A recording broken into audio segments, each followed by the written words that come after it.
اللہ वबरकातुहू। आज हम बात करेंगे मिलाद पर झंडियाँ लगाना कैसा। तो जो कुछ लोग कहते हैं कि मिलाद शरीफ पर झंडियाँ नहीं लगाना चाहिए, मिलाद शरीफ पर झंडियाँ क्यों लगाते हैं, कहाँ से साबित है।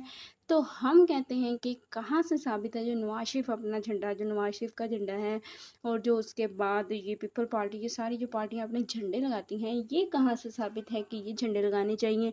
उसके बाद कहते हैं कि झंडियाँ नहीं लगानी चाहिए, मतलब झंडियाँ तो सहाबा किराम ने मतलब नहीं लगाई। तो यहाँ पर ये है कि उनसे पूछा जाए कि क्या उस वक़्त में इतनी फैक्ट्रियाँ थीं, कपड़ों की फैक्ट्रियाँ थीं। उस वक़्त में तो अगर कफ़न भी मतलब पूरा नहीं मिलता था, तो वहाँ पर झंडियाँ कैसे लगाई जा सकती थी। तो जब झंडियाँ नहीं थी तो वहाँ पर सहाबा किराम ने अपने अमामा शरीफ को झंडियों की तरह लहराया, झंडे बना के उनको लहराया। तो इससे साबित हुआ कि झंडियाँ लगाना जायज़ है।